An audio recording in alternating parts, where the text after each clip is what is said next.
આજે આપણે બનાવીશું રેસ્ટોરન્ટ જેવો સાઉથ ઇન્ડિયન સંભારો। આ સંભારો આપણે ઇડલી, ઢોસા કે ઉત્તપમ સાથે ખાઈ શકાય છે।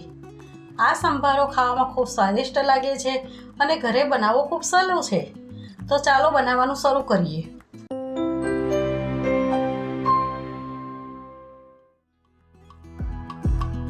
તો અહીંયા આપણે 200 ગ્રામ જેટલી તુવરની દાળ લીધી છે। મેં 1 કલાક પહેલાં સરસ 2 થી 3 વખત ચોખ્ખા પાણીથી ધોઈને પલાળી રાખી હતી। હવે કુકર લઈશું। કુકરમાં પલાળી રાખી હતી તે બધી દાળ પાણી સાથે નાખી દઈશું। પછી એમાં 1 ગ્લાસ જેટલું પાણી રેડીશું। પછી અડધી ચમચી હળદર પાવડર નાખીશું। પછી કુકરનું ઢાંકણ ઢાંકીને 4 સીટી વગાડી લઈશું। 4 સીટી વાગી ગઈ અને કુકર પણ ઠંડુ પડી ગયું છે। તો ઢાંકણ ખોલીને જોઈ લઈએ તો જુઓ દાળ સરસ ચડી ગઈ છે। તો હવે દાળમાં રવૈયો ફેરવી લઈએ।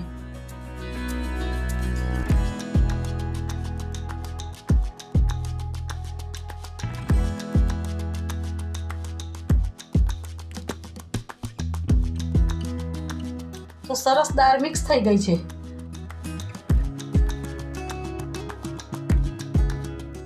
હવે એક કઢાઈમાં 2 ચમચી તેલ રેડીશું। તેલ ગરમ થઈ ગયા પછી 1 ચમચી રાઈ નાખીશું।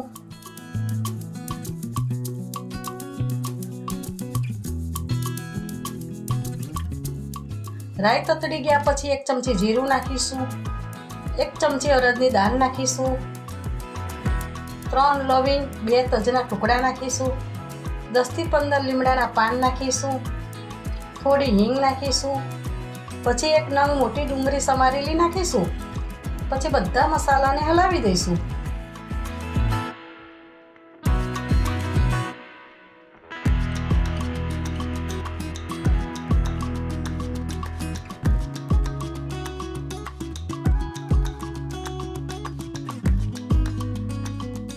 ડુંગળી સંતરાઈ ગયા પછી 2 નંગ ટામેટા સમારેલા નાખીશું।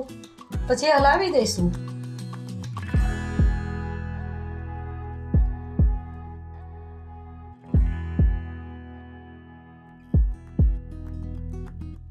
ટામેટા થોડા સોફ્ટ થઈ ગયા પછી સ્વાદ અનુસાર મીઠું નાખીશું। 1 ચમચી કાશ્મીરી લાલ મરચું, અડધી ચમચી હળદર પાવડર, 1 ચમચી ધાણા જીરું। પછી બધા મસાલા મિક્સ કરી દઈશું।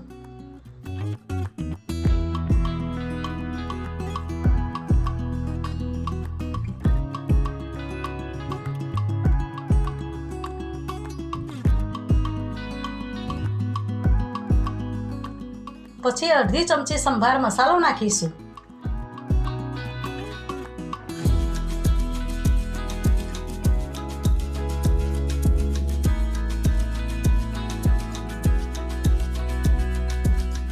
પછી વલોવેલી દાળ નાખી દઈશું।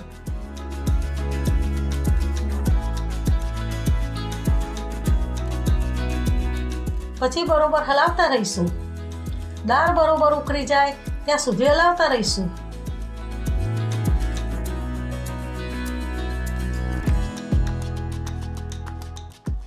હવે આપણો સંભાર બરોબર ઉકળી ગયો છે। હવે એમાં 8 થી 10 બાફેલા સરગવાની સિંગના ટુકડા નાખીશું અને 1 નંગ બાફેલા બટાકાના ટુકડા નાખીશું। મેં પહેલેથી જ સરગવાની સિંગ અને બટાકાને બાફી લીધા હતા। સંભારમાં સરગવાની સિંગ ખૂબ સરસ લાગે છે અને તેનો ટેસ્ટ પણ ખૂબ સરસ આવે છે। તો તમે ચોક્કસ સરગવાની સિંગ નાખજો। તમારે જે વેજીટેબલ્સ નાખવા હોય તો તમે નાખી શકો છો। બાફેલા બટાકા નાખવાથી સંભારો સરસ ઘટ્ટ બને છે। પછી 1 નંગ લીંબુનો રસ નાખીશું।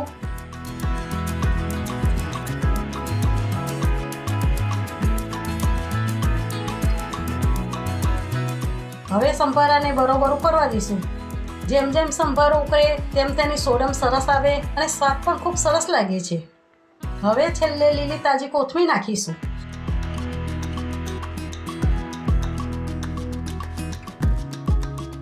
તો જુઓ આ સંભારો સરસ ઉકળી ગયો છે। તો હવે ગેસની ફ્લેમ બંધ કરી દઈશું। તો આ ગરમા ગરમ સંભારાને એક બાઉલમાં સર્વ કરવા માટે કાઢી લઈશું. તો જુઓ, આ સંભારો જોતાની વેત જ મોંમાં પાણી આવી જાય છે એવો ટેસ્ટફુલ બન્યો છે. જો તમને મારો આ વિડીયો ગમે હોય તો મારા વિડીયોને લાઈક કરજો અને મારી ચેનલને સબસ્ક્રાઈબ કરજો. જય શ્રી કૃષ્ણ.